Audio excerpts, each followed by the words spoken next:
저희 한번 제목을 같이 읽고 오늘 말씀을 같이 나눴으면 좋겠습니다. 같이 한번 읽겠습니다. 시작. 성령 충만의 진정한 의미. 아멘. 네, 제가 첫날부터 여러분들께 말씀을 드렸었는데 이 부분을 꼭 나누고 싶었다고. 성령의 충만함이 무엇인가? 우리가 성령의 충만함을 어떻게 인식해야 되는가? 그리고 우리에게 이루어지는 어떤 이 일들을 우리가 어떻게 바라봐야 되는가? 이 부분을 좀 나누고 싶었는데 어떤 성령의 근본적인 교훈과 또 우리의 삶에 행하시는 일들을 나누다 보니까 이렇게 세 번째 시간이 돼서야 이 부분을 나누게 됐습니다. 오늘 또 우리 소영 자매님도 또 현준이도 있었으면 좋았을 텐데 온라인으로 들으실 거라고 믿고 오늘 말씀이 저와 여러분들에게 엄청 시원한 어떤 답을 내릴지는 잘 모르겠어요. 하지만 저는 오늘 이 말씀이 저와 여러분들의 삶에 앞으로의 삶에 이게 만약에 계속 기억이 되고 적용이 된다면 성령 충만함을 유지하는 데 큰 길이 될 거라고 저는 생각을 합니다. 그래서 오늘 설교를 귀담아 들어주시고 꼭 여러분들이 가지고 있던 생각과 성경이 말하고 있는 부분의 어떤 차이를 깨달으셔서 오늘부터 좀 새롭게 우리가 온전한 적용점으로 삶을 살아낼 수 있기를 소망합니다. 오늘 저희가 성령 충만함의 진정한 의미가 무엇인가에 관해서 같이 말씀을 나눌 것인데요. 제가 계속해서 나눴듯이 오늘은 성령 충만함이 무엇인가를 같이 나눌 것이고 그것을 우리가 어떻게 인식을 해야 하는가 이 부분을 나눌 것입니다. 그리고 제가 계속 강조했듯이 저희의 성령의 충만함이 업앤다운이 심하잖아요. 그 부분이 왜 일어나는 것이고 어떠한 작용으로 그런 것이 되는 것인지를 우리가 한번 좀 살펴보려고 해요. 제가 저번 주에 이런 표현을 썼는데 제가 시원한 명쾌한 어떤 답을 내릴 수는 없었을지 모르나 간지러운 곳을 제가 긁어드리겠다 이렇게 말씀을 했거든요. 우리의 어떤 궁금증, 풀리지 않았던 우리가 묻어두고 있던 것들을 제가 오늘 좀 파헤치려고 하는 것입니다. 이런 설교를 하시는 분이 있기는 있겠죠. 네. 근데 아마 많이는 못 들어봤을 거예요. 그래서 오늘 이 설교가 처음 들으는 것처럼 저와 여러분들에게 새롭게 들리기를 소망합니다. 이제 말씀을 같이 나누겠습니다. 여러분 저희가 이 기독교라는 종교를 믿고 있잖아요. 그렇죠? 저는 사실 이 종교라는 단어를 별로 좋아하지 않아요. 어릴 때는 그냥 종교라고 생각을 했는데 진짜 하나님을 믿고 나니까 이건 종교가 아니라 진리인 것입니다. 진리. 다른 종교가 종교이고 기독교는 어떤 종교의 범주에 낄 수가 없어요. 왜냐하면 이것만 하나님이 진짜 만드신 진리이기 때문이죠. 다른 건 다 사람이 만든 종교고. 여하튼 여러분 저희가 기독교 안에서 생활을 하고 있는데 여러분 기독교 안에서는 성령을 받는 것을 굉장히 중요하게 여깁니다. 그렇죠? 왜 성령을 받는 것을 중요하게 여기는지는 제가 이미 첫 번째 시간과 두 번째 시간을 통해서 여러분들에게 말씀을 드렸어요. 저희 기독교는 성령 받는 것을 중요하게 여기는데 그와 함께 또 중요하게 여기는 게 있는데 그게 무엇이냐면 성령의 충만함을 강조하는 것입니다. 이 기독교는 저희 교회는요 성령의 충만함을 강조해요. 근데 이 성령의 충만함을 뭐라고 표현할 수 있을까요? 그렇죠? 성령으로 가득 차 있는 상태를 말하는 거겠죠. 그렇죠? 우리 기독교는 성령으로 가득 차 있는 상태를 강조합니다. 왜 그럴까요? 왜 이 성령의 충만함을 강조하는 걸까요? 그렇죠? 우리가 흔히 생각하는 그 답이 맞는데 이게 바로 올바른 상태이고 건강한 상태이고 하나님이 원하시는 상태이기 때문에 우리는 이것을 강조하죠. 단지 성령을 받는 게 아니라 성령이 충만한 것이 하나님의 뜻이기 때문에 우리는 성령의 충만함을 강조를 해요. 그래서 성경에 보면요 단순히 성령을 받았다라고만 말하지 않고 이 성령을 받은 사람들이 성령의 충만함을 받았다라는 표현이 굉장히 많이 나타납니다. 복음서 이후에 이제 사도행전의 역사를 보면요 성령의 충만함의 역사가 계속해서 등장해요. 여러분들을 좀 설득시키기 위해서 제가 여러분들이 좀 성경을 모르시는 분들도 있기 때문에 얼마나 이 성경이 성령의 충만함을 강조하는지를 좀 보여드릴 것인데 가장 대표적으로 누구에게 성령 충만이 나타나냐면 예수님입니다. 예수님이 세례를 받으시고 공생애를 시작하실 때 가장 먼저 등장한 게 성령의 충만함을 받았다예요. 같이 한번 보겠습니다. 예수께서 성령의 충만함을 입어 요단강에서 돌아오사 광야에서 40일 동안 성령에게 이끌리시며, 예수님은 성령으로 충만하셨어요. 그리고 오순절 다락방에 성령이 임했을 때 그들에게 이 역사가 있었습니다. 그들이 다 성령의 충만함을 받고 성령이 말하게 하심을 따라 다른 언어들로 말하기를 시작하니라. 또한 베드로가 성령이 충만하여 그 설교할 때 이렇게 표현이 되어 있습니다. 이에 베드로가 성령이 충만하여 이르되 백성의 관리들아 장로들아, 설교를 시작하는 장면인데 베드로가 성령이 충만했다라고 나옵니다. 그리고 스데반, 우리가 잘 아는 스데반 있죠. 스데반이 또 설교를 할 때 이렇게 기록되어 있어요. 스데반이 성령 충만하여 하늘을 우러러 주목하여 하나님의 영광과 및 예수께서 하나님 우편에 서신 것을 보았다, 이렇게 말합니다. 그리고 우리 서 강도사님이 매번 강조하셨던 이 바나바도요, 뭐라고 기록되냐면 성령이 충만한 사람이었다라고 기록됩니다. 바나바는 착한 사람이요 성령과 믿음이 충만한 사람이라 이에 큰 무리가 죽기에 더하여지더라. 그리고 대표적인 사람 있죠, 바울입니다. 바울에 관하여 이렇게 기록되어 있어요. 바울이라고 하는 사울이 성령이 충만하여 그를 주목했다는 건 바울이 누구를 주목했다는 겁니다. 성령이 충만해서.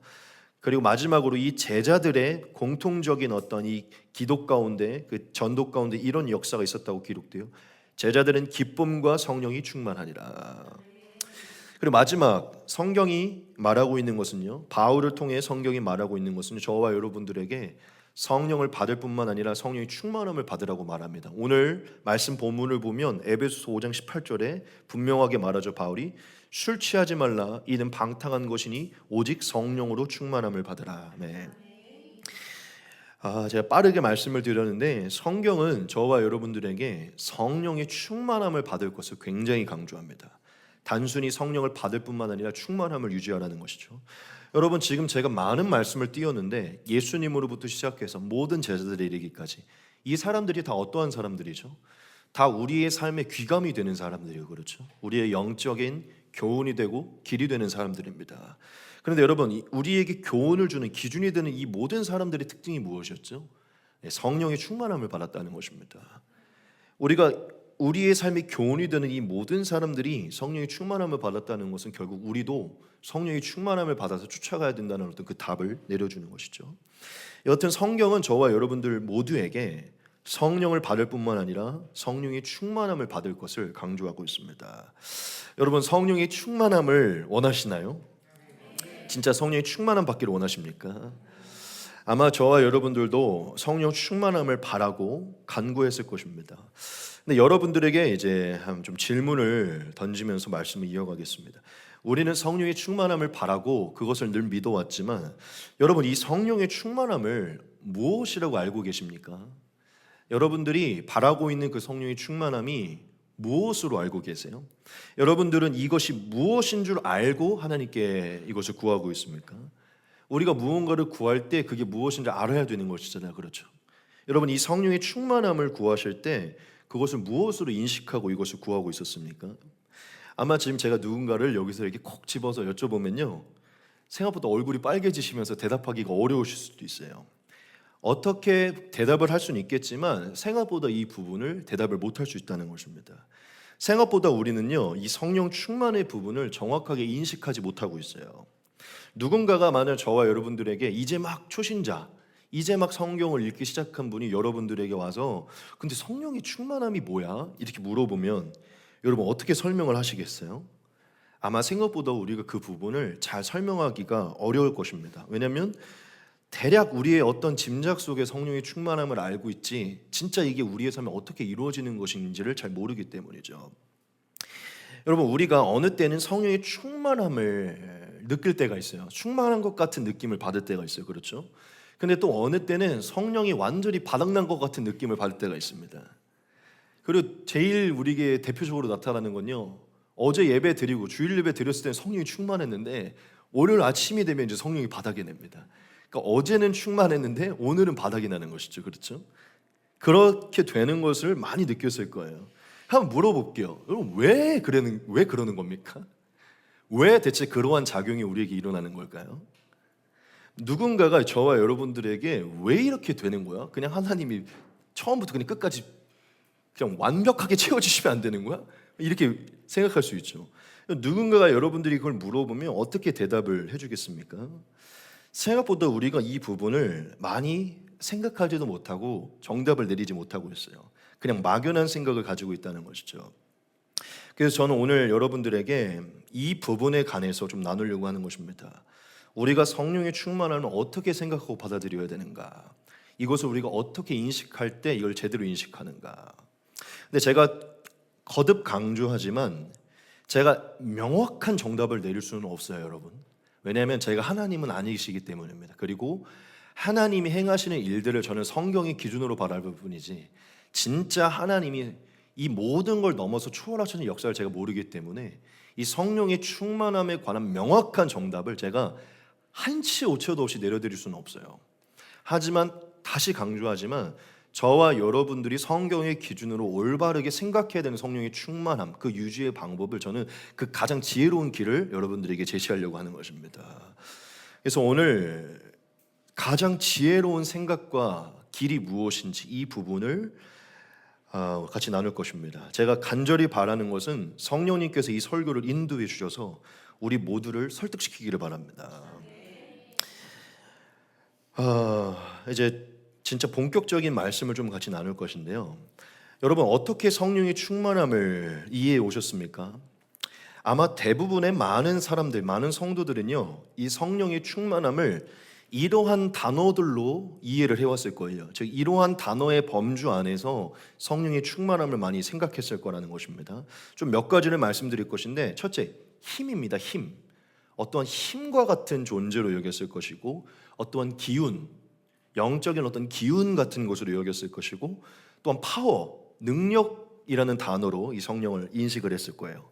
또한 다른 관점으로 어떤 충전, 채움, 더함 이라는 단어들로 성령의 충만함을 많이 생각했을 것입니다. 좀 합치면 어떠한 신적인 능력, 신적인 기운, 신적인 어떤 힘이 더해지고 채워지고 충전되는 것, 이러한 개념으로 우리가 많이 생각을 했을 거예요. 마치 이 물컵에 물이 없으면 물이 부어지는 것처럼, 그리고 차에 기름이 없으면 못 가잖아요. 거기에 이제 기름이 채워지는 것처럼, 이 핸드폰에 이제 전자기기에 배터리가 없으면 안 돌아가는데 배터리가 충전되는 것처럼 아마 이러한 개념들로 하나님이 무언가 부족할 때 채우시는 것들로 우리가 아마 성령의 충만함을 생각했을 것입니다. 조금 더 확실한 어떤 하나의 비유가 있는데, 저는 진짜 이렇게 하나님의 성령의 역사를 마치 이것으로 비유하고 싶진 않지만 이게 굉장히 비슷한 비유기 때문에 그 신내림 받는 사람들 있잖아요. 신내림 받는 사람. 그 신내림 받는 사람들 보면요, 누구는 더 세게 신내림을 받고 누구는 덜하게 신내림을 받고 더하고 이렇게 받잖아요. 그래서 진짜 세게 신내림 받은 사람이 있고 아닌 사람이 있고, 그러니까 귀신 들린 사람은요, 귀신이 보는 걸 보고 귀신이 말하는 걸 말하잖아요. 그렇죠? 근데 약간 성령의 역사도 하나님의 신의 어떤 다스림 안에서 그런 역사들이 있어요. 그렇죠? 그러니까 무슨 얘기냐면 성령의 충만함은 하나님의 신, 성신이 강하게 임하는 거, 그렇죠? 그런 식으로 우리가 생각을 할 수 있다는 것이죠. 여러분 어떻게 생각하십니까? 아마 저와 여러분 모두가 대부분이 그렇게 생각을 하고 있었을 거예요. 여러분들에게 물어보고 싶어요. 여러분, 제가 지금 여러 가지 단어와 예들로 우리가 생각하고 있는 성령의 충만함에 대해서 어느 정도 얘기를 해드렸는데, 이게 성령의 충만함의 정의가 맞을까요? 어떻게 생각하십니까? 지금 제 질문 자체에서 뭔가가 이상하죠, 그렇죠? 네. 이 맞을까요? 이 개념으로 성령의 충만함을 생각하는 게 맞냐는 것이죠. 만약에 우리가 이 개념으로 성령의 충만함을 생각한다면, 성령의 충만함의 개념은 하나님이 뭔가를 막 채워주셨을 때 일어나는 것이고, 이제 성령이 줄어드는 것은 이 배터리가 이제 점점 줄어드는 것이죠, 그렇죠? 그래서 이제 또 체험으로 받으러 가야 되는 것이죠. 그러니까 하나님이 채워주신 게이지가 이제 적어진 거고, 이제 또 하나님께 주유 충전하듯이 이제 충전으로 가야 되는 거죠, 그렇죠? 어때요? 여러분 이게 맞는 것 같습니까? 여러분들이 생각했던 성령의 충만함의 개념이 지금 제가 말씀드린 거 이 부분입니까? 그럼 여러분들은 그걸 맞다고 생각하십니까? 저는 지금 제가 여러분들에게 말씀드린 이 부분이요, 어떠한 부분에서 완전히 틀렸다고 생각하지는 않아요. 완전히 틀렸다고 생각하지는 않습니다. 어떠한 부분에서 이렇게 생각하는 것이 맞는 부분이 있어요. 틀리지는 않습니다. 그런데 제가 오늘 여러분들에게 말씀드리고 성경이 진짜 우리에게 조명하고 있는 그 진정한 성령의 충만함의 의미와는 근본적으로 다릅니다. 지금 제가 여러분들에게 말씀드린 이 부분이 성경이 말하고 있는 성령의 충만함과 근본적으로 다르다는 것이죠. 이제 그 부분을 여러분들에게 더 좀 말씀을 드릴 것인데, 여러분 우리가 성령을 생각할 때, 성령을 받아들일 때 반드시 빠져서는 안 되는, 성령을 인식할 때 반드시 빠져서는 안 되는 한 가지의 단어가 있어요. 성령을 인식할 때 반드시 기억해야 되는 단어 한 가지가 있다는 것입니다. 이거는 퀴즈를 한번 내고 싶어요. 혹시 맞출 수 있는 분이 있을까? 이 단어를 뭘까요? 모든 게 다 정답입니다. 근데 제가 생각하는 정답이 뭘까요? 성령을 생각할 때 절대로 빠져서는 안 되는 한 가지의 단어가 있어요. 이게 성령의 충만함과 이어지는 것입니다. 오, 할렐루야. 제 어제 설교 노트를 훔쳐보셨나요? 네. 인격입니다. 인격. person이라는 단어죠. person, 영어로. 인격이라는 것이에요. 왜 이 인격이라는 단어가 빠져서는 안 되냐면 성령님이 무엇이기 때문이죠? 인격이시기 때문입니다. 성령님은 인격적이신 분이시기 때문에 믿으십니까? 여러분 제가 저번 주에 성령이 무엇이라고 그랬죠? 성령은 하나님이에요. 믿으십니까? 성령은 하나님이에요. 이따가도 나오겠지만 여러분 성령은요 단순히 아무런 인격이 없이 우리에게 어떤 기능적인 역사를 주시려고 은사를 주시거나 능력을 주시거나 우리를 격양시키는 감정을 주시는 어떤 기운이 아닙니다. 진짜 어떤 신적인 어떤 기운이 아니라 하나님의 인격이에요. 믿으십니까? 고귀하고 거룩하시고 완전하신 그 하나님이 성전된 우리 안에 거하시는 게 성령입니다. 믿으십니까? 당연히 그 성령 안에 모든 어떤 힘과 능력이 있지만 이 성령은요 인격이신 하나의 인격이신 삼위 하나님이신 것입니다. 여러분 성령은 하나님이시기 때문에 하나님은 인격이시기 때문에 성령은요 인격입니다. 인격. 그렇기 때문에 우리가 성령의 충만함을 이해하기 위해서는 반드시 이 단어 안에서 이해해야 되는데 인격이라는 단어입니다. 바로 우리가 성령을 인격으로 이해할 때 성령의 충만함을 온전히 이해할 수 있어요. 자, 그런데 여기서 더 중요한 게 있어요. 우리가 성령을 인격적인 하나님으로 이해한다면 그 이해 안에서 또한 한 가지 떠오르는 단어가 있습니다. 그게 뭘까요? 이 단어가 바로 성령 충만의 가장 중심된 단어인데, 해석하기에 중심된 단어인데 그게 뭐냐면 관계입니다. 관계예요. 여러분 하나님을 인격으로 떠올린다면 반드시 하나님과의 관계 속에 하나님과의 그 만남 속에 우리가 뭐가 생기냐면 관계가 생깁니다. 즉 성령의 충만함을 관계라는 단어 안에서 재해석하게 된다는 것이죠. 왜냐하면 여러분 인격과 맺어지는 것은요 단순한 어떠한 기능의 체험이 아니라 관계를 맺는 것입니다. 믿으십니까? 인격과 맺어지는 것은 더함이 아니라 관계라는 것이죠. 그러므로 우리가 올바른 성령의 충만함의 개념을 알기 위해서는 반드시 인격적인 관계라는 단어 안에서 이 충만함을 이해를 해야 돼요. 여러분 우리가 성령님을 인격으로 이해하고 성령의 충만함을 인격적인 관계의 관점으로 이해하면요 이 성령의 충만함을 단순히 양적으로 증가하는 것, 양이 충전이 되는 것 이상의 개념으로 우리가 생각할 수 있어요. 즉 그 개념 자체가 논리적으로 안 맞는다는 것을 알 수 있다는 것이죠. 여러분 우리가 하나님의 성령을 인격의 관계로 바라본다면 성령의 충만함을 무엇으로 이해하게 되면 관계의 깊이의 개념으로 얘기하게 됩니다. 관계의 깊이. 단순히 양적인 증가가 아니라 관계의 깊이의 개념으로 이해하게 된다는 것이죠. 즉 성령의 충만함은 관계의 깊이가 더 깊어지는 정도, 그게 바로 충만함의 정도라는 것이죠. 관계의 범위가 더 확장되는 것, 그게 바로 성령의 충만함의 정도라는 것입니다. 만약 우리가 성령의 충만함을요 단순히 양적인 증가, 충전의 개념으로 생각하고 있다면 이것은 굉장히 구약적인 관점으로 우리가 여전히 성령을 바라보고 있는 것이에요. 왜냐하면 신약 성경 속에 나타난 성령의 역사는요 구약의 역사와 굉장히 다르기 때문입니다. 여러분들에게 굉장히 중요한 개념들을 계속해서 언급하면서 이 부분을 여러분들에게 말씀드릴 것인데, 여러분 신약 성도가 예수님을 믿어 죄 사함을 받으면요, 그 즉시 그 안에 하나님의 성령이 임합니다. 믿으십니까? 당연히 뭐 그 성령을 받게 되는 그 시차가 다를 수 있겠지만, 보편적으로 성경이 말하고 있는 것은요, 예수님을 믿어 죄 사함을 받을 때, 하나님을 인격적으로 회개하고 받아들일 때 성령의 씨앗이 그 안에 심긴다고 말을 하고 있어요. 여러분, 성경이 말하고 있는 것은요, 모든 믿는 자 안에 차별 없이 하나님이 성령을 동일하게 부으신다고 말을 하고 있습니다. 예수님을 믿어 죄 사함을 받은 자 안에 임한 성령은요, 동일한 한 인격이신 한 하나님이 임하는 것입니다. 믿으십니까? 모든 이들에게 차별 없이 동일하게 임하신 한 인격이신 하나님이 모든 믿는 자 안에 임하시는 것이에요. 제가 강조하는 게 무엇이냐면, 여러분, 하나님이 사람에게 성령을 부으실 때 누구를 더 이뻐하시고 누구를 덜 이뻐하셔서 누구에게 성령을 더 주시고 덜 주시고 이러지 않는다는 것이에요. 예수님을 믿어 죄 사함을 받은 자에게 한 인격이신 하나님이 동일하게 한 대상 안에 하나님이 임하시는 것입니다. 즉 하나님은 모든 이들에게, 이 단어를 좀 쓰고 싶지 않지만 비유적으로 100% 동일한 한 인격의 완전한 하나님이 한 대상 안에 임하는 것을 믿으십니까? 당연히 하나님께서 주권적인 은혜로 어떠한 대상에게 어떠한 계시나 은사적인 부분을 더하실 수는 있겠지만, 그 이외에 하나님이 한 대상에게 부으시는 그 교제의 하나님의 인격은요, 동일한 하나님이시라는 것이죠.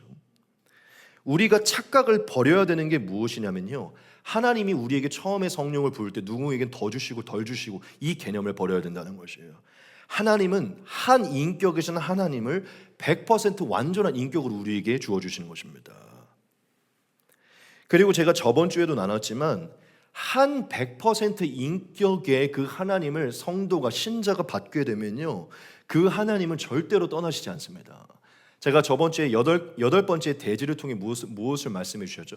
하나님이 우리 안에 성령으로 찾아오셔서 성령으로 우리 안에 거하시는 그 진정한 의미는 우리의 인을 치시고 우리에게 보증을 주셔서 우리의 구원을 끝까지 보장하시고 임마누엘의 은혜로 우리를 영원토록 떠나지 않고 지키시겠다는 확증이라고 말씀을 드렸어요.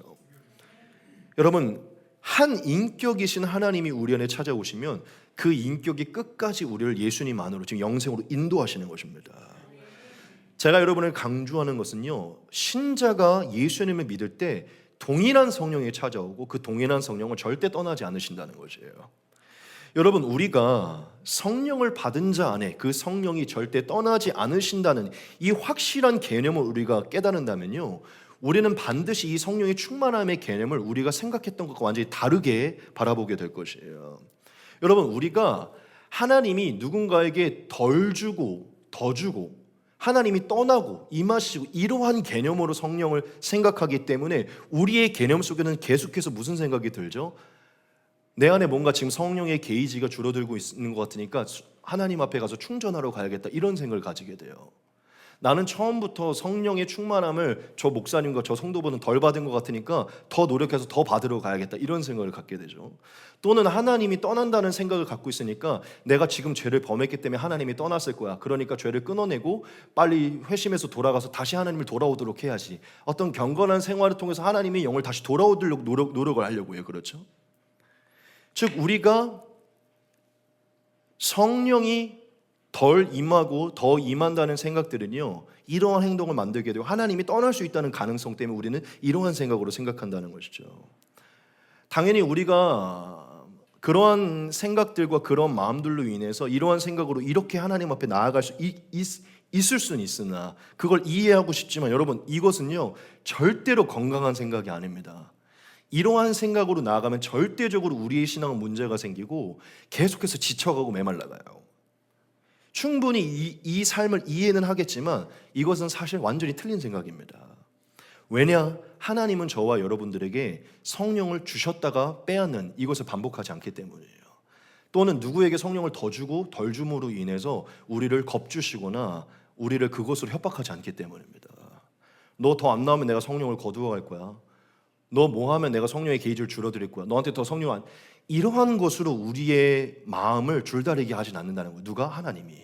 그건 우리가 만든 하나님이지 하나님은 우리에게 그렇게 행하시지 않는다는 것이에요. 제가 저와 여러분들이 말하고 싶은 것은요, 한번 들어오신 하나님은 그 100% 하나님 우리에게 절대로 떠나지 않으십니다. 내가 너한테 50%만 구하고 10%만 구할 거야. 너 똑바로 하면 내가 10% 이렇게 우리에게 겁주신 하나님이 아니시라는 것이죠. 하나님은 우리 안에 들어온 이후로 한 번도 우리를 떠난 적이 없습니다. 믿으십니까? 그게 성경이 말하고 있는 하나님이에요.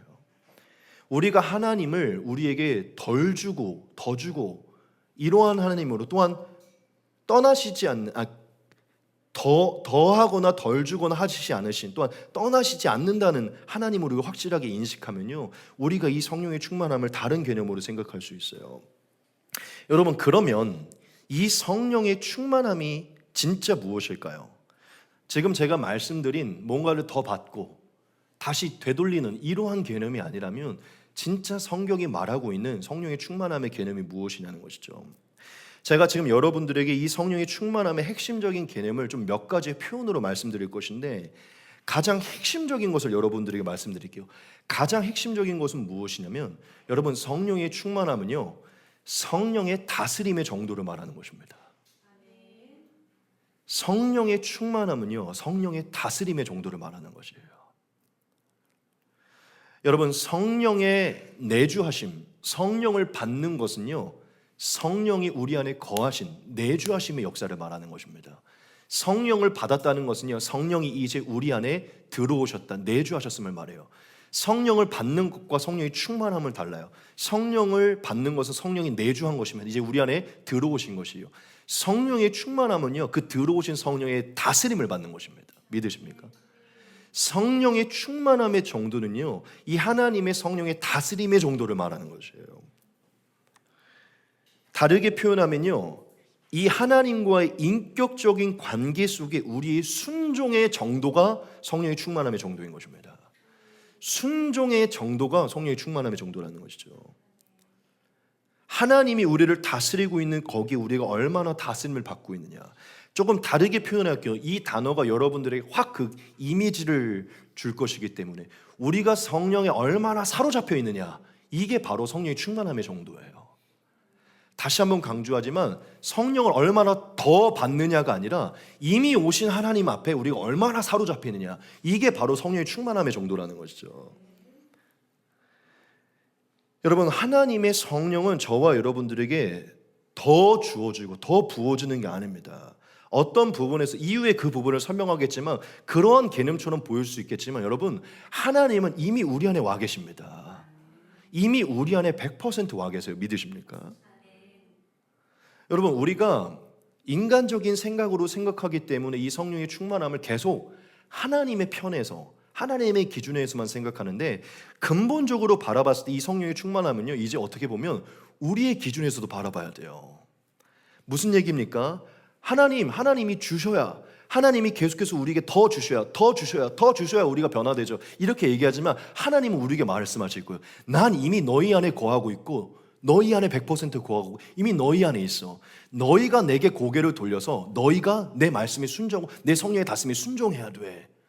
그러니까 하나님은 이미 우리 안에 와 계신다 말씀하시고 우리가 그 하나님께 순종하기를 하나님 원하고 계신다는 것이죠. 사실 하나님께 더 달라고 말하는 것은요, 잘못된 표현이에요. 이미 와 계시고 우리 안에 충만히 계시기 때문이죠. 사실 사람의 편에서 이미 와 계시고 우리 안에 거하신 하나님을 얼마나 예민하게 바라보고 얼마나 예민하게 반응하느냐가 성령의 충만함의 정도라는 것이죠. 사실 성령의 충만함을 이제는 우리는 우리의 시선에서, 인간의 기준에서도 어느 정도 바라봐야 된다는 것입니다.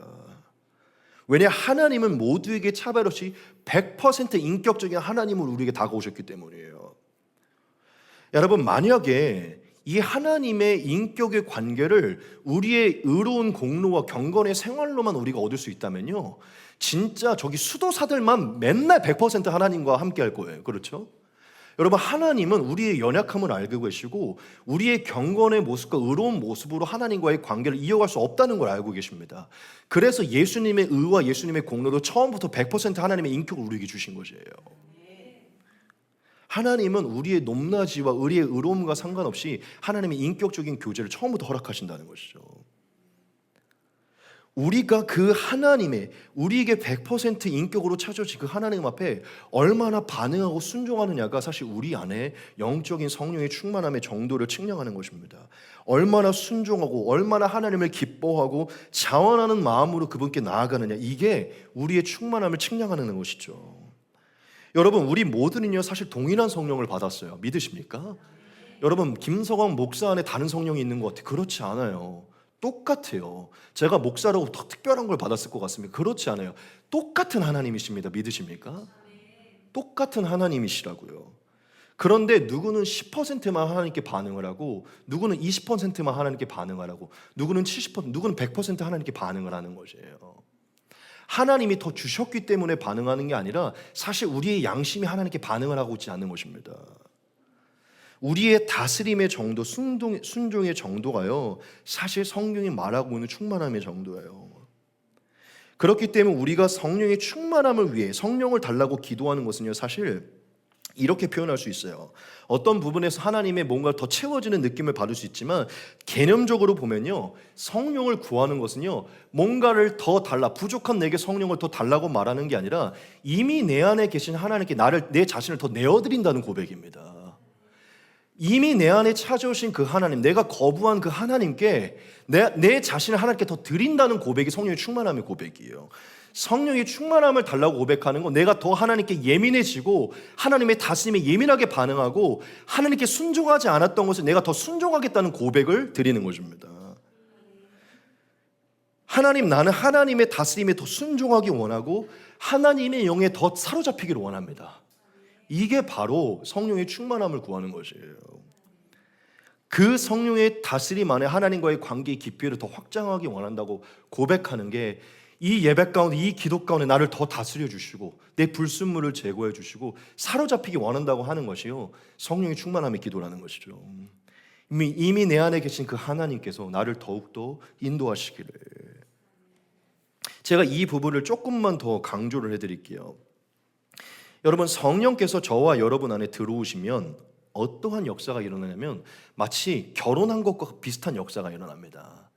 여러분, 처음에는 하나님이 없을 때는요 나 혼자만 생각하고 살기 때문에 아무런 문제가 없었어요. 근데 예수님이 믿어 성령이 들어오기 시작하면 이제 우리의 양심이 개혁이, 성령으로 인해 개혁이 일어나기 때문에요 계속해서 이 불편함과 부대낌과 이 갈등들이 일어납니다. 혼자 살 때는요 제가 밤늦게 뭐 게임을 하든 술을 먹든 늦게 들어오든 상관이 없었지만, 결혼을 하게 되면 저랑 맞춰야 되는 와이프가 있고 신랑이 있기 때문에요 의견 조율로 인해서 계속해서 문제가 일어나고 불편함이 생기잖아요. 성령이 우리 안에 찾아오면 성령은 사실 신랑 대신 예수님이 여기기 때문에 우리를 주관하고 가장 완전한 길로 인도하시는, 완전한 기준으로 우리를 인도하시는 성령님 우리 안에 찾아왔기 때문에 우리 안에 이제 뭐가 일어나냐면요 결혼한 것처럼 이제 그분의 기준에 맞춰야 되는 일들이 일어나게 돼요. 혼자 있을 땐 편했던 것들이 이제 성령이 들어오기 시작하면요 예수님의 기준에 어긋날 때 불편해지고 성령께서 우리에게 근심하는 역사, 즉 우리에게 그걸 깨닫게 하는 불편함의 그 마음을 우리에게 주신다는 것이죠. 즉 저와 여러분들이 성령을 받게 되면요 결혼한 부부가 맞춰가는 것처럼요 이제 우리는요 우리의 신랑 되신 성령 하나님께 조금씩 그 기준에 없던 것들, 하나님의 온전한 기준에 벗어나는 것들을 맞춰가야 돼요. 하나님이 그걸 말씀하시기 때문이죠. 즉 여러분, 이게 바로 성령의 관계인 것인데, 성령의 충만함을 어떻게 비유할 수 있냐면 부부와의 관계에서 이 부부가 서로의 이 모습이 잘 맞아져서 서로의 마음이 하나 되어서 그 기쁜 상태 있죠. 서로의 마음이 잘 맞아서 기쁜 상태, 사실 그게 성령의 충만함이에요. 성령이 충만하지 않다는 건 사실 내가 성령 하나님의 기준을 거부하고 있고 그 얼굴을 가리고 있고 그 얼굴을 무시하고 있어서 제 마음에 계속해서 공허함이 일어나고 부대낌이 일어나니까 성령이 충만하면서 멀어지는 것입니다. 지금 이해가 되십니까?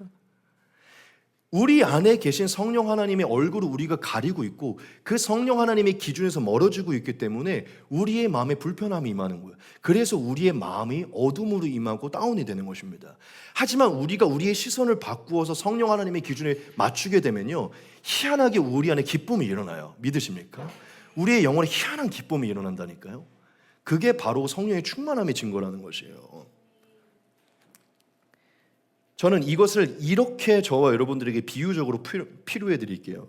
여러분, 성령님이 우리 안에 찾아오게 되면요, 그것을 어떻게 생각할 수 있냐면 성령 하나님이 우리의 집에 들어온 것 같아요. 집에. 이제 우리의 집에 성령 하나님이 들어온 것입니다.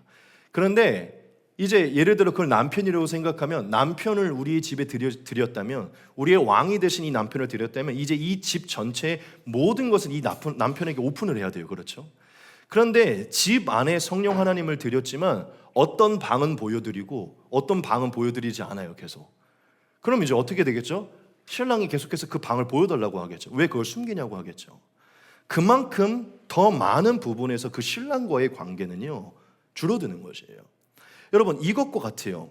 성령의 충만함은요, 우리의 집 안에 성령 하나님을 모셔드렸다면 우리가 잠그고 있던 많은 방들이 이제 하나님께 오픈을 하는 것입니다. 더 많은 곳에 성령 하나님께서 주관하시고 다스리도록 그 방을 오픈을 하는 것이에요. 성령이 충만하지 않은 것은요, 계속 내가 하나님께 오픈하고 싶지 않고 순종하고 싶지 않고 다스림을 받고 싶지 않은 그 방의 문을 우리가 잠그고 놓고 있는 것이에요.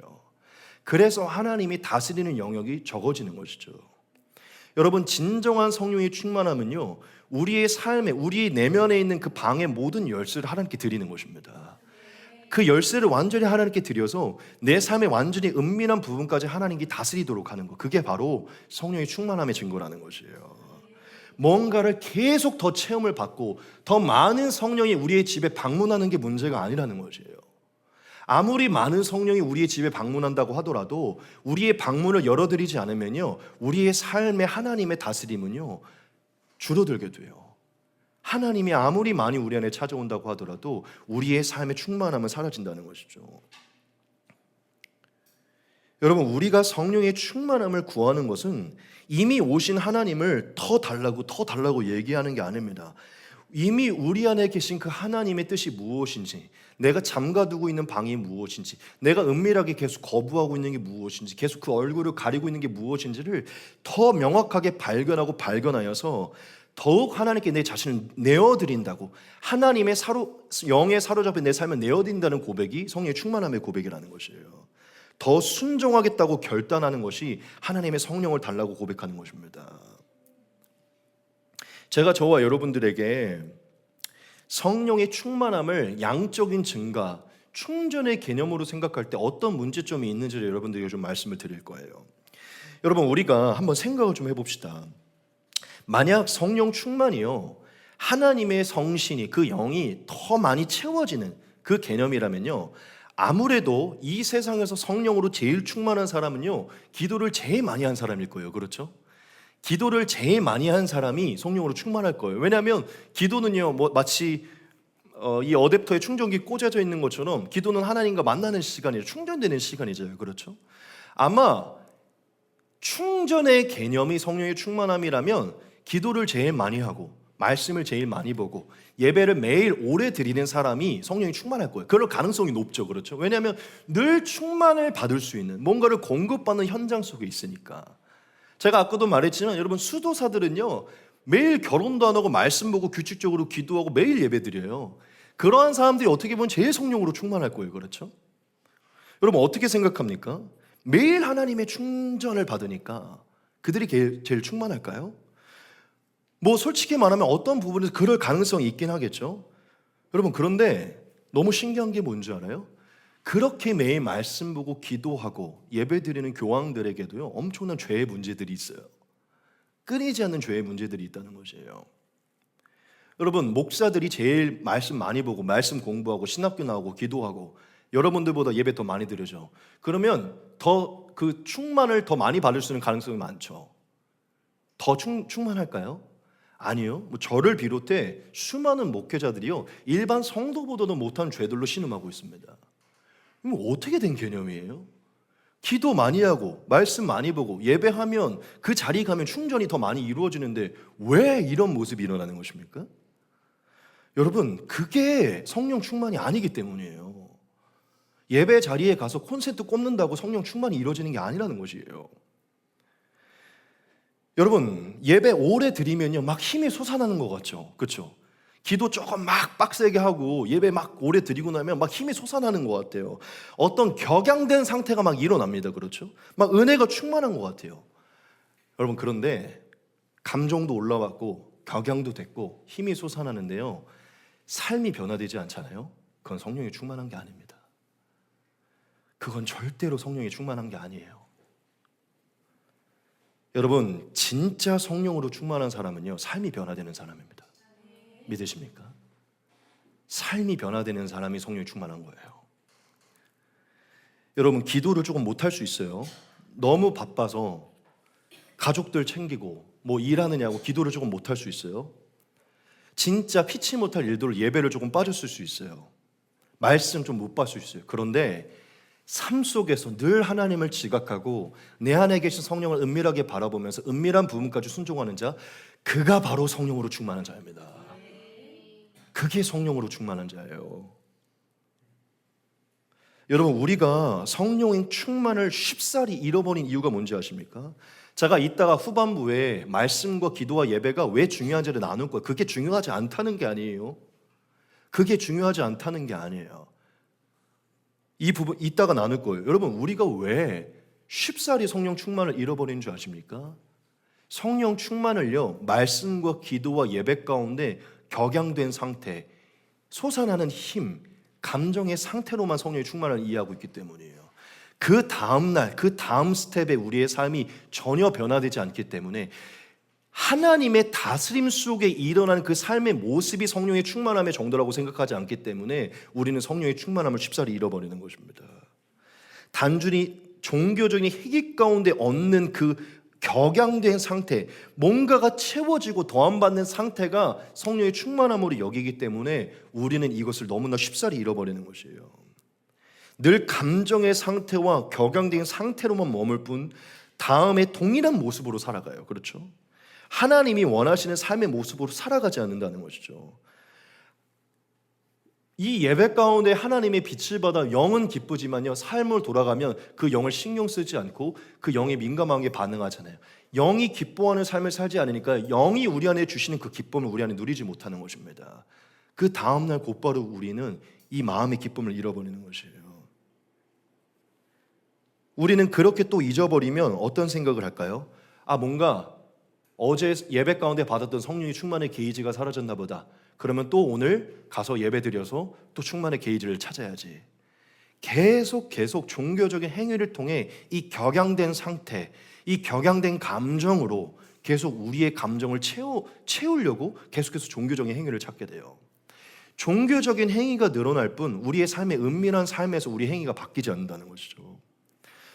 여러분, 그 요즘에 도파민 중독이라고 그러죠. 도파민 중독. 도파민이라는 게 좋다는 어떠한 그 뇌예요. 너무 좋다라는 그 뇌의 그 반응이 일어나는 거예요. 그래서 뭔가를 보고 무언가를 할 때 도파민이 일어나니까 계속 그걸 찾는다는 거거든요. 마약 중독자들이 계속해서 그 느낌을 찾기 위해서 계속 이 바늘을 찌르잖아요. 우리의 삶에서 진짜 하나님이 원하시는 삶을 통해 그 다스림을 통해 충만함을 유지하는 감정을 우리는 못 느끼고 계속 이 종교적인 행위를 통해서 우리는 이 감정을 느끼려고 마치 마약하는 사람들이 그 자리를 찾듯이요, 계속 우리는 삶의 변화가 없이 이 예배 가운데 격양된 상태를 위해서 그 자리를 찾는 거예요. 그래서 우리는 예배 이후에 아무런 충만함이 유지되지 않는 것입니다. 아무런 변화가 일어나지 않는 것이에요. 이 쳇바퀴가 계속 지속되는 것이죠. 여러분, 결혼한 부부를 생각해 봅시다. 결혼한 부부가요, 계속해서 서로에게 뭔가 의견이 안 맞아서 계속 갈등이 일어나요. 계속 불편함이 있어요. 같이 지내는데. 그래서 서로 만나서 하루 좋은 레스토랑을 잡고 좋은 음식을 시켜서 우리 이제 화해하자. 이제 너의 그 잘못된 부분과 내 잘못된 부분을 이제 고쳐서 이제는 좀 우리가 화평한 삶을 살자. 그래서 같이 기도하고 그 좋은 레스토랑에서 그런 좋은 시간을 보내서 화해를 했어요. 이벤트를 만들었어요. 그날은 좋았어요. 다음날 돌아가는데 남편이 똑같아요. 그러면 어떻죠? 그 이벤트 동안에는 마음이 기쁘지만 격양되지만요, 그 다음날 똑같은 거예요. 이게 바로 우리의 관계가 똑같아요. 이 이벤트, 이 예배라는 어떤 이 이벤트 가운데 하나님의 말씀을 듣고 다시 하나님과 화해하겠다는 마음을 갖습니다. 그 다음날 우리는 너무나 똑같은 모습으로 살아가요. 그러면 우리의 삶에 어떤 그 성령의 충만함은요, 절대적으로 사라집니다. 왜냐, 우리는 이벤트적인 것, 그 이벤트 가운데 채우는 것을 성령의 충만함을 얻기 때문이죠. 반드시 삶으로 이어져 성령의 다스림을 얻을 때 우리 안에 성령의 기쁨과 충만이 이어진다는 걸 우리가 잃어버리기 때문이죠. 여러분, 예수님의 말씀을 자세히 보면 진짜 성경을 자세히 봐야 되는데 예수님의 말씀을 자세히 보면요, 예수님이 성령의 충만함을 유지하는 길이 무엇인지를 정확하게 말씀하신 구절이 있어요. 제가 너무나 좋아하는 구절인데 이 말씀을 같이 한번 보겠습니다. 예수님이 이렇게 말씀하신 적이 있어요. 나를 보내신 이가 나와 함께 하시는도다. 나는 항상 그가 기뻐하시는 일을 행함으로 나를 혼자 두지 아니하셨느니라. 이렇게 말씀하세요. 예수님이 말해요. 하나님이 늘 나와 함께 하신다. 근데 뭐라고 말씀하시냐면 나는 항상 하나님이 기뻐하는 일을 택함으로 행함으로 하나님이 나를 혼자 두지 않으셨다. 이렇게 말씀하세요. 하나님의 성령이 늘 예수님과 함께하며 그분을 다스렸는데 예수님이 늘 성령의 충만함을 유지하는데 그 원인이 뭔지 아십니까? 늘 하나님이 기뻐하는 걸 항상 행하셨다는 것이에요. 매일의 삶 가운데 예수님은 순종함을 통해서 하나님의 성령의 다스린 충만함을 유지하셨다는 것입니다.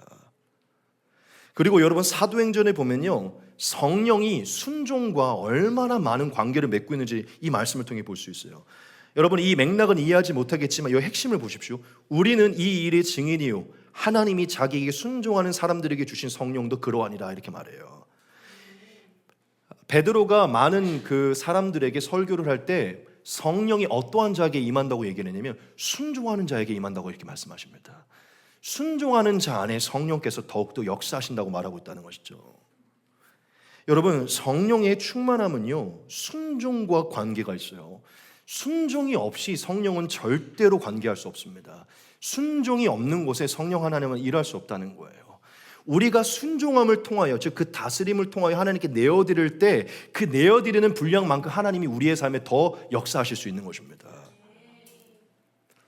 저와 여러분들의 성령의 충만함은요 순종함을 통해 다스림을 통해 이루어지는 것입니다. 여러분 우리가 성령의 충만함을 잃어버리는 것은요 더 많은 종교적인 행위를 더 행하지 않았기 때문이 아니에요. 여러분 좀 극단적으로 말씀드릴게요. 지금 여러분들에게 더 많은 종교적인 행위가 필요하지 않습니다. 더 많은 종교적인 행위 때문에 성령 충만이 없어지는 게 아니에요.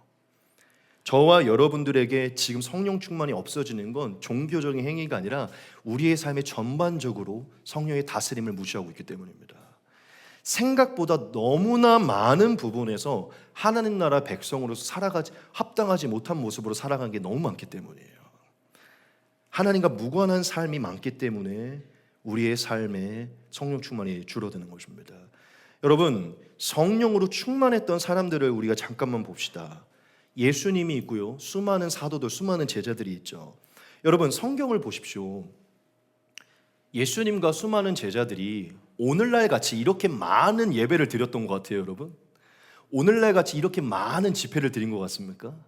오늘날 같이 이렇게 많은 유튜브를 통해 신학 서적을 통해 이렇게 수많은 것들을 접한 것 같아요? 그렇지 않아요. 제가 무슨 말씀을 드린 거냐면 여러분 초대교회 때는 오늘날 같이 이렇게 예배가 많지도 않았고 오늘날 같이 되게 건물이 좋지도 않았고 오늘날 같이 이렇게 많은 세미나, 훈련 이렇게 많은 설교가 있지도 않았어요. 신학교가 있지도 않았어요. 초대교회 때는요 오늘날보다 훨씬 더 열악했어요. 예배를 드릴 수 있는 환경 그때는 성경도 없었어요. 구약 성경밖에 없었어요. 말씀도 없고 기도할 수 있는 여러 가지가 오늘날보다 열악했어요. 근데 신기한 게 뭔지 알아요? 초대교회 예수님과 제자는 훨씬 더 성령으로 충만했어요. 왜 그럴까요? 그들은 순종했기 때문입니다. 성령 하나님에 민감하여서 순종했기 때문이에요. 하나님이 원하시는 말씀에 목숨을 걸고 순종했기 때문이에요. 남들이 하지 않는 일들, 깊이 하는 일들, 그것에 순종하고 실천하고 행동했기 때문에 실천하고 행동할 때 다스리는 성령의 역사가 그들의 삶을 움직였기 때문이에요. 오늘날 우리 전도 진짜 안 하잖아요. 여러분 우리가 얼마나 전도합니까? 여러분 전도는 우리의 핵심이에요. 믿으십니까? 우리가 전도를 안 하기 때문에 전도를 할 수 있는 능력의 역사가 우리 안에서 일어나지 않는 거예요. 여러분 초대교회 성도들은요 얼굴에 철판 깔고 그들도 부끄럽죠. 그들도 힘들죠. 그런데 하나님을 위해서 그들은 행동하고 실천한 것입니다. 남들이 기피하고 하고 싶지 않은 일들을 그들은 순종했다는 것이에요. 여러분 더 많은 예배, 더 많은 큐티, 더 많은 정보가 있어서 거기에 충전을 받아서 충만했던 게 아니에요. 그들은 훨씬 더 환경이 열악했지만 하나님의 말씀에 순종했기 때문에 성령이 그 안에 충만했던 것입니다. 여러분, 지금 저와 여러분들에게 더 많은 종교의 행위가 필요한 게 아니에요. 여러분, 사실 주일 예배 참석하시고 정해진 예배 출석하는 거 사실 그러면 좋게요. 여러분, 개인의 자리에서 말씀 보고 큐티하면 좋다고요.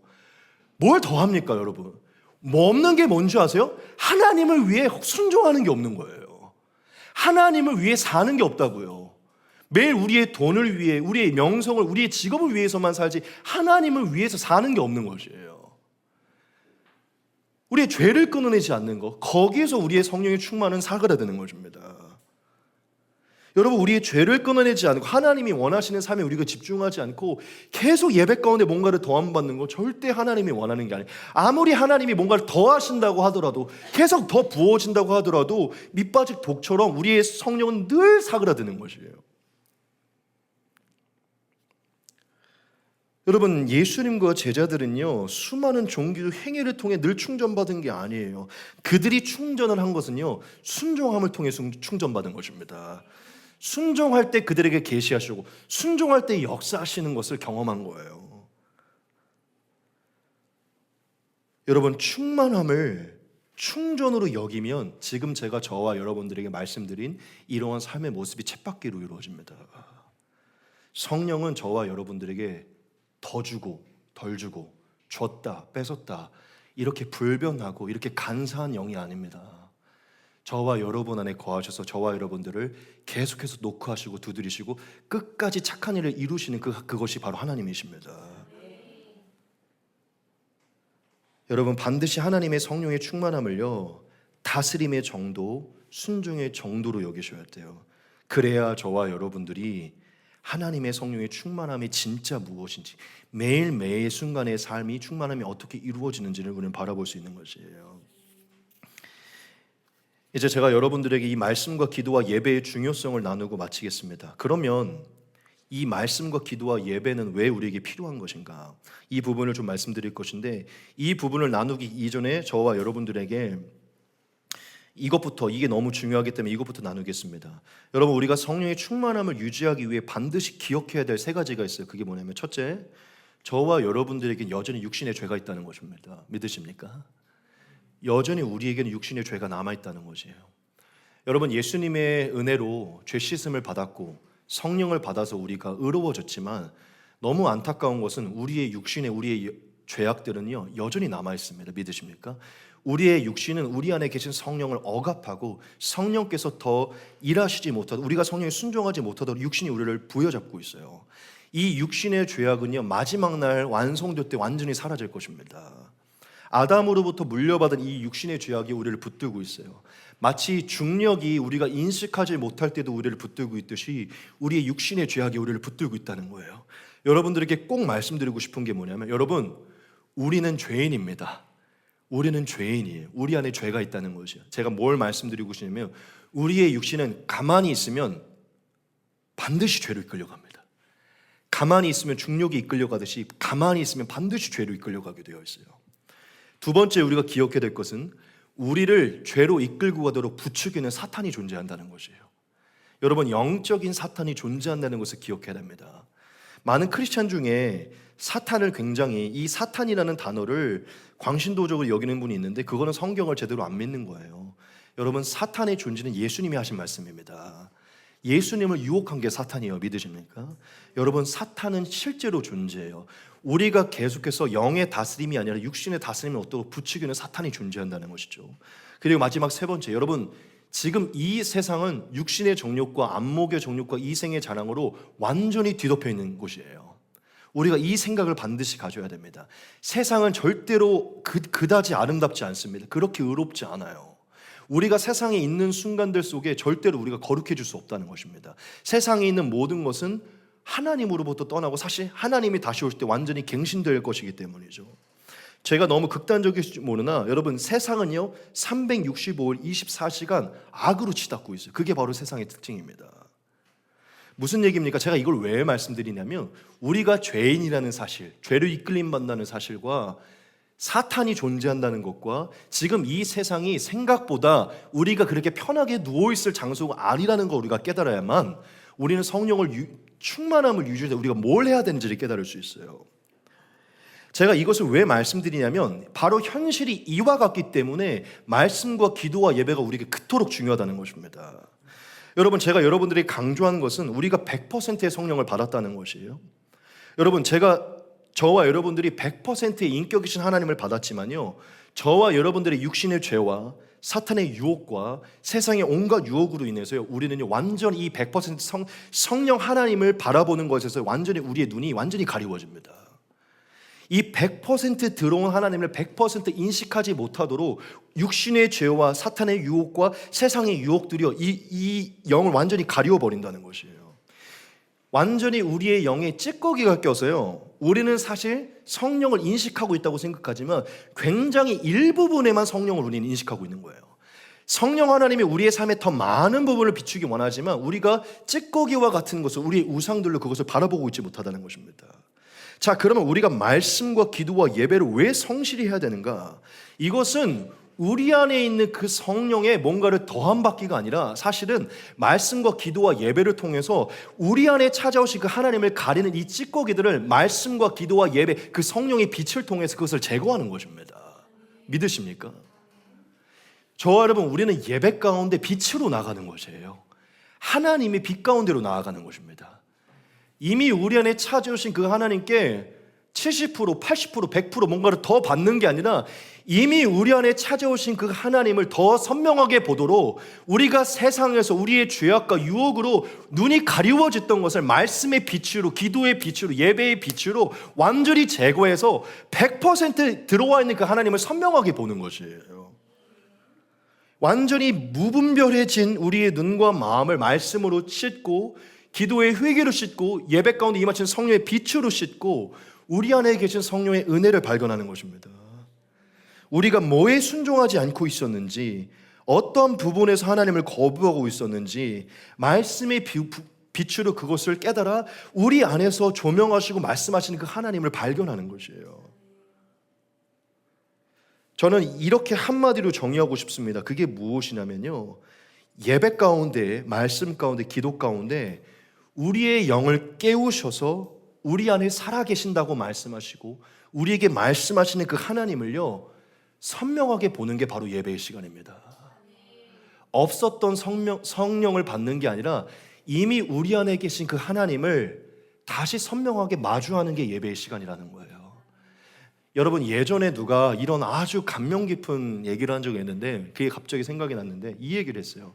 여러분, 기도는요, 이러면서, 기도는 하나님께 간구하는 것도 맞지만 기도에서 제일 중요한 게 뭔지 아십니까? 기도의 제일 중요한 것은 간구가 아니라 기도 가운데 하나님이 나와 함께하고 있다는 것을 발견하는 게 기도의 목적입니다. 이렇게 얘기하는 거예요.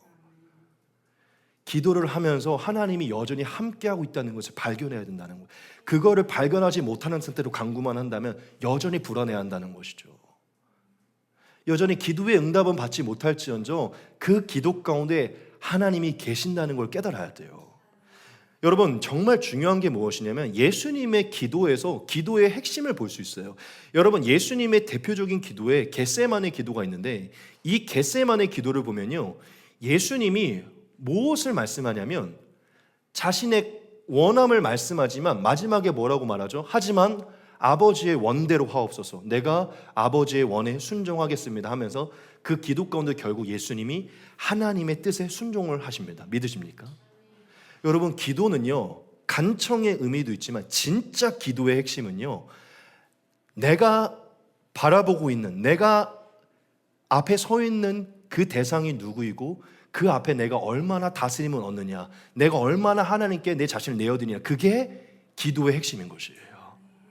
예수님처럼 내 스스로의 주권을 가지고 성령께 다스림을 받지 않았던 시간에 그 기도 속에 내 은밀한 것을 말씀해 주시고 내가 순종하지 않았던 것을 비추어진 그 빛 앞에 반응하여서 그 기도 가운데 하나님, 내가 오늘부터 이것을 끊어내겠습니다 순종하는 것, 그게 바로 기도의 핵심이라는 것이죠. 여러분, 기도도 말씀도 예배도 충전받는 시간이 아니라 빛을 발견하는 시간입니다. 내가 거부하고 있던 하나님 그 음성을 다시 발견하고 내가 가리고 있던 하나님의 얼굴을 다시 발견하여서 제가 저번 주에도 표현했는데 하나님은 저를 이렇게 바라보고 계셨고 저는 얼굴이 이렇게 돌리고 있었죠. 그런데 예배 가운데 이것이 벗겨지면서 제가 얼굴을 하나님께 돌리는 거예요. 이게 바로 말씀을 보고 예배를 드리는 시간입니다. 그리고 이제 다시 얼굴을 마주하여 그분이 원하시는 그 말씀에 순종하여 내 삶을 드리는 것, 그게 바로 성령의 충만함이라는 것이죠. 여러분, 가끔은 우리가 막 격양된 어떠한 이런 일들이 안 일어날 때가 있어요. 제가 가끔 말씀을 보면요, 가끔은 막 축복의 말씀으로 인해서 제 영혼이 막 신날 것처럼 이럴 때가 있지만요, 어느 날은 별것도 아닌 한 구절에 제가 완전히 잠겨서 30분 내내 그 말씀만 보고 그 하루의 삶이 달라질 때가 있습니다. 제 감정에 큰 변화는 없지만 이 말씀에 완전히 순복이 돼서 제 삶이 변화될 때가 있다는 것이에요. 여러분, 오늘 아침에 축복의 말씀으로 막 격양됐지만 제 삶이 완전히 삐뚤어졌어요. 그게 성령의 충만함일까요? 아니에요. 아주 잠잠하고 고요한 시간 속에 제 감정은 일어나지 않았지만 그 말씀이 저를 휘어잡아 제가 이 말씀 앞에 순종하며 산다면요, 그게 바로 성령의 충만함인 것입니다. 여러분, 왜 말씀과 기도와 예배를 성실히 해야 되냐면 우리의 눈과 우리의 귀와 우리의 삶, 우리의 심령은요 365일 24시간 세상의 일들로, 세상의 유혹으로, 우리의 육신의 죄악으로, 세상의 찌꺼기들로 완전히 더러워져 있기 때문이에요. 우리는 그것을 씻김받고 우리 안에 계신 성령의 음성을 명확하게 발견하기 위해 말씀과 기도와 예배를 감당하는 것입니다. 이 두 가지의 비유로 말씀과 기도와 예배가 왜 중요한지 말씀드릴게요. 저와 여러분들 안에 이미 하나님의 성령의 강이 흐르고 있습니다. 성령의 강은 저와 여러분들 안에 성령을 받을 때 이미 흐르고 있어요. 그런데 우리가 세상으로 나아가 많은 일들로 이 강이 흐르고 있는 이 강 가운데 수많은 바위와 댐들을 세워서 강이 온전히 흐르지 못하도록 우리가 많은 유혹과 죄로 무너져 있는 거예요. 우리는 말씀과 기도와 예배를 통해서 이 바위와 댐이 무엇인지를 발견해서 회개함을 통해 이것을 제거하는 것입니다. 그래서 이미 우리 안에 흐르고 있던 그 강을 온전히 흐르도록 만드는 것이에요. 또 한 가지의 비유를 들겠습니다. 여러분, 라디오를 틀면 주파수가 맞아서 그 수신을 온전히 해서 이게 온전해지잖아요. 근데 가끔 차를 타고 터널을 가거나 차를 타고 우거진 어디를 가면요, 주파수는 그대로 있지만 이 방해물들로 인해서 이 수신이 약해져요. 그렇죠? 여러분, 하나님의 주파수, 우리 안에 있는 하나님의 성령의 주파수는 사실 동일합니다. 그런데 우리가 수많은 육신의 죄와 세상의 일들과 사탄의 유혹으로 인해 이 수신이 약해지는 것이야. 그 사이가 가리워진 것입니다. 우리는 말씀과 기도와 예배를 통해 그것을 발견하고 회개함을 통해 그것을 제거해야 되는 것입니다. 그때 이 예배 가운데 하나님의 그 수신, 그 주파수가 명확하게 보이고 들리고 깨달아져 이 예배 가운데 하나님을 선명하게 보는 것입니다. 어떠한 부분에서 그것이 뭔가를 더 체험받는 것처럼 충전되는 것처럼 느껴지겠지만 근본적으로 보았을 때 무언가가 더 채워지는 게 아니라 저와 여러분들의 영이 선명해지는 것입니다. 그 영이 깨워진 것이요. 믿으십니까? 이제 다 왔습니다. 여러분, 지금까지의 내용을 짧게 정리하고 마지막으로 제가 여러분들에게 나눌 것을 나누고 마치겠습니다. 여러분, 성령 하나님을 반드시 인격으로 여기셔야 돼요. 저와 여러분들이 하나님을 인격적으로 대하지 않는다면 아무리 금식을 많이 하고 아무리 부르짖고 기도하고 아무리 격양된 상태로 찬양을 하고 신내림 받는 무당들이 막 귀신들을 격양시키려고 수많은 것을 하듯이 우리가 아무리 많은 것을 격양된 상태로 하더라도요, 저와 여러분들에게 절대로 성령의 충만함은 임하지 않습니다. 성령의 충만함은요, 예수님을, 성령님을 얼마나 인격적으로 대하고 인격적으로 반응하냐, 그게 바로 성령의 충만함의 정도인 것입니다. 이 한마디로 정의 내려드릴게요. 진리가 없이 성령의 충만함은 없습니다. 진리가 없이 성령의 충만함은 없어요. 진리가 없는 찬양, 진리가 없는 예배, 진리가 없는 경건생활, 진리가 없는 삶, 절대 성령 충만은 없습니다. 경건의 모양과 경건의 생활이 조금 부족할 수 있으나 진리를 가까이 하고 진리를 행하는 삶, 그 안에 인격이신 성령님께서 운행하시는 것입니다. 진짜 우리가 더 고차원적인 크리스천이 되려면요, 성령 하나님을 인격으로 여겨야 됩니다. 매 순간 그분의 인격, 그분의 노크와 그분의 음성에 반응해야 돼요. 여러분, 순종이 없다면 기쁨은 없습니다. 순종이 없다면 연합은 없고, 순종이 없다면 충만함은 없는 것이에요. 저 여러분, 세상과 우리의 죄와 사탄이 우리를 괴롭힌다는 것을 생각하면서 가만히 있는 순간, 우리가 세상에 머물러 있는 모든 시간들은 반드시 때가 묻는다는 것을 기억하면서요, 늘 말씀으로 예배로 우리의 모든 때를 제거하는 빛의 자리로 우리는 가야 됩니다. 그것은 성령을 더 받는 자리가 아니라 근본적으로 이미 계신 하나님을 더 선명하게 발견하는 자리인 것입니다. 하나님이 우리를 조명하도록, 우리의 눈을 밝히도록, 우리가 하나님의 얼굴을 마주하도록 나아가는 것이에요. 이제 마지막 한 가지만 전하고 마치겠습니다. 제가 마지막 시간이 많이 지났지만도 이 부분을 말씀드리고 싶은 것은요, 마지막으로 여러분에게 드릴 것은 이것입니다. 하지만 여러분, 하나님의 성령을 구하는 기도를 놓치지 말라는 것이에요. 하나님의 성령의 충만함을 구하는 기도를 놓치지 말라는 것입니다. 제가 저와 여러분들에게 마지막으로 많은 부분을 언급해서 이것을 강조하는 이유는요, 하나님이 저와 여러분들에게 하나님의 성령을 구하라고 명령하셨기 때문이에요. 하나님은 구하는 자에게 주실 것이라고 말씀하셨고, 구하는 게 하나님이 원하는 태도라고 말씀했기 때문이죠.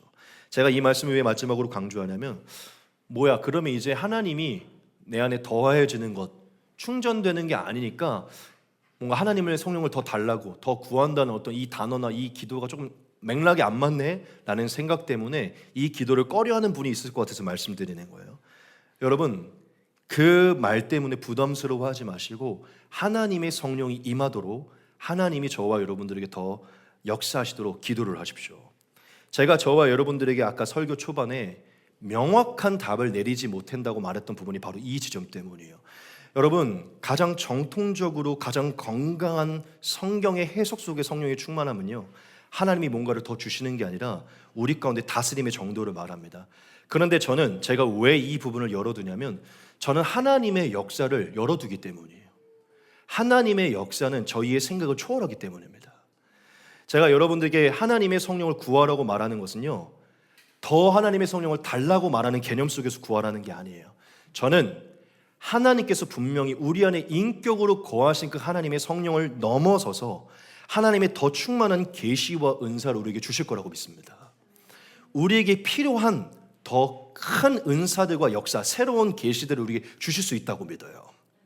무슨 얘기냐면, 이미 우리 안에 계신 그 성령 하나님이 더하거나 덜하는 것은 아니지만 성령 하나님 우리에게 새로운 역사들을 일으키실 수 있는 분이시기 때문에 우리 안에 계신 하나님의 성령을 비추시고 깨우시는 일을 넘어서서 우리 안에 더 큰 계시와 은사들을 주시도록 우리는 계속해서 하나님께 성령을 달라고 기도해야 되는 것이에요. 그리고 저와 여러분들이 하나님의 성령의 충만함을 구하는 기도를 올리는 게 잘못된 것이 아닌 게, 하나님의 성령을 구한다는 것은요, 하나님의 영이 우리 안에서 더 깊이 자유롭게 운행하여서 우리가 더 하나님께 해방되고 내어드리는 그 역사를 간구하는 것이기 때문에 이것은 올바른 기도인 것입니다.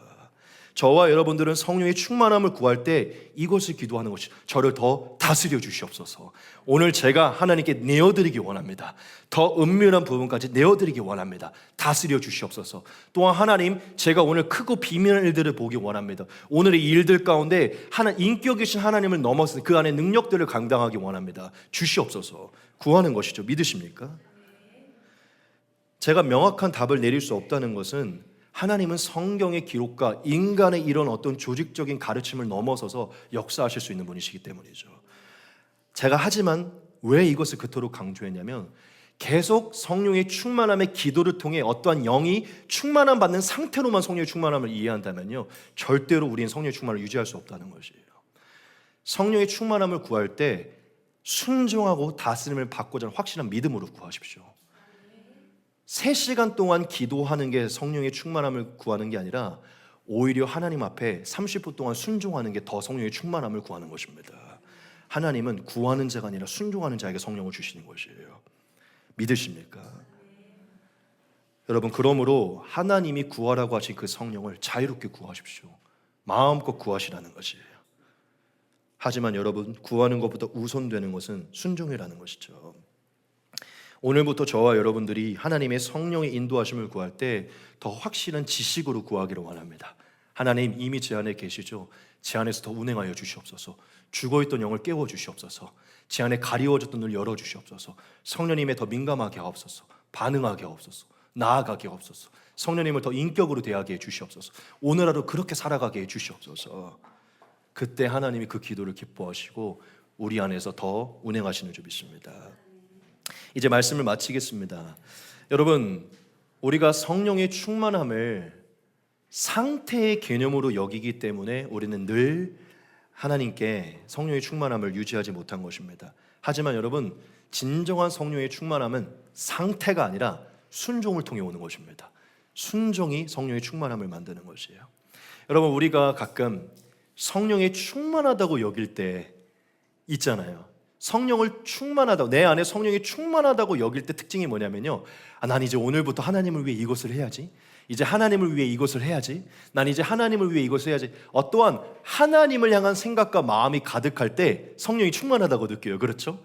내 생각과 마음이 하나님을 향해 있을 때 막 성령을 충만하다고 느껴요. 그래서 주일 예배 끝나면 다시 뭔가를 해야겠다는 생각 때문에 막 성령이 충만한 것 같잖아요. 그런데 여러분, 진정한 성령의 충만함은요, 단순히 그 생각과 마음에서 그치는 게 아니라 그 생각한 대로 마음 쓴 대로 순종하고 돌아왔을 때 진정한 충만함이 있습니다. 이해되십니까? 진정한 충만함은 순종하고 돌아왔을 때 있다는 것이에요. 여러분, 우리가 맨날 생각과 마음으로 있다가 다음날 우리가 순종하지 않으면 어떻죠? 완전히 마음이 낙심하게 돼요. 그렇죠? 그런데 우리가 생각하고 마음 쓴 대로 오늘은 욕을 하지 말아야지, 오늘은 화를 내지 말아야지, 오늘은 술을 먹지 말아야지, 오늘은 저기를 가지 말아야지, 마음 먹은 대로 하고 딱 돌아왔을 때요, 그 기쁨은요, 이루 말할 수 없어요. 그렇죠? 여러분, 여기에 차이가 있는 것이에요. 성령 충만함은 생각과 마음의 상태가 아닙니다. 그걸 행하고 돌아왔을 때 기쁨이요, 엄청납니다. 여러분 다 경험해 보셔서 알잖아요. 여러분들이 마음 먹은 대로 순종하고 돌아오는 그 발걸음은요, 오늘 내가 성령 하나님께 민감하게 반응해서 돌아오던 그 발걸음은요, 세상 그 누구도 알지 못하는 기쁨이 제 안에 있는 것이에요. 그게 바로 성령의 충만함이고 기쁨인 것입니다. 여러분, 찬양, 저 장미꽃 위에 이슬이라는 찬양이 있는데 거기 맨 마지막 가사를 보면요, 우리 서로 받은 그 기쁨은 알 사람이 없도다 라는 찬양 가사가 있어요. 제가 처음에 하나님을 만나고 나서 그 가사가 너무 이해가 되는 거예요. 우리가 받은 그 기쁨은 알 사람이 없다. 왜냐? 그건 우리 안에 있는 것이니까. 여러분, 진짜 성령의 충만함의 그 기쁨을 누리는 사람은요, 격양된 사람이 아니라 하나님의 성령의 충만함을 매일매일 살아가는 사람입니다. 그 안에 성령의 충만함의 기쁨이 있고, 그거는 누구도 빼앗지 못하고 누구도 알지 못하는 거예요. 여러분, 그러한 은밀한 성령의 충만함의 기쁨을 누리는 저와 여러분 되시기 바랍니다. 진짜 성령의 충만함을 매일매일 경험하는 저와 여러분 되시길 바라요. 오늘 이 말씀이 명확한 답이 안 되실 수 있지만 저와 여러분들이 어떻게 하나님과 동행하며 이 충만함을 유지해야 되는지를 하나님이 가르쳐 주셨길, 오늘 이 시간 우리 안에 계신 성령님의 눈을 밝히시고 하나님이 우리의 눈을 열어서서 우리를 변화시키기를 소망합니다. 여러분, 성령의 충만함을 통해 정말 그 아무도 알지 못하는 기쁨을 여러분 안에서, 그 충만함을 혼자서 누리시는 저와 여러분 되시기 소망합니다. 우리 같이 한번 기도하도록 하겠습니다. 기도하겠습니다.